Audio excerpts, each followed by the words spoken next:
The 1st of May, greetings and solidarity on May 1, the day when we remember the struggles of the past that union men and women have fought, workers all over the world united for a just world, and we resolve to fight for the future.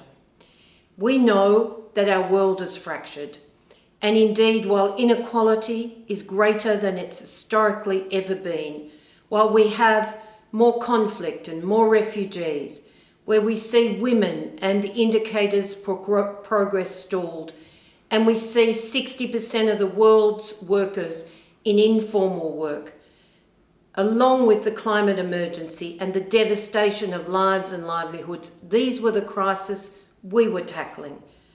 They were already about jobs, secure jobs, about incomes, and of course about universal social protection. But today with COVID-19, we are indeed living through the greatest act of solidarity in our history, giving up our civic freedoms to stay home and indeed keep others safe, to save lives. But we first of all thank those frontline workers who don't enjoy that protection. Our healthcare workers, our workers in aged care, our municipal workers in services, other services, and of course those retail workers and our transport workers, many others who are indeed risking their health and safety and that of their families often to make our lives possible. We thank you. We acknowledge, of course, you are amongst the lowest paid workers, and today, as we talk about jobs and incomes, we're resolved to stand with you.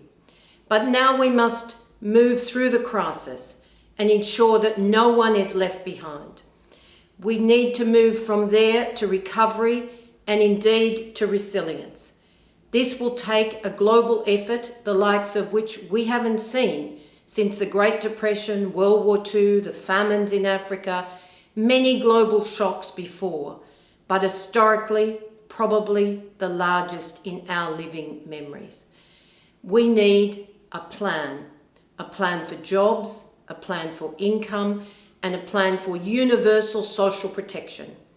Because we could lose 200 million jobs or equivalent full-time hours, and we could see up to 250 million of our brothers and sisters at risk of starvation, and potentially 500 million people thrown back into poverty. May 1, the most important day in the calendar to recommit to a just world.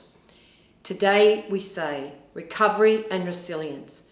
This has to be different to the failed economic model that has brought us the convergence of crisis that we deal with today.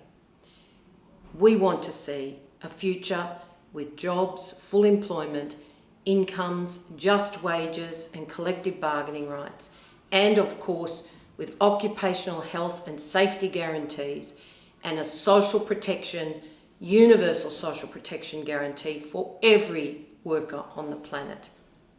Stay strong, stay the distance for a fight for our world. Let's change the rules. Build workers' power to change the rules. Solidarity.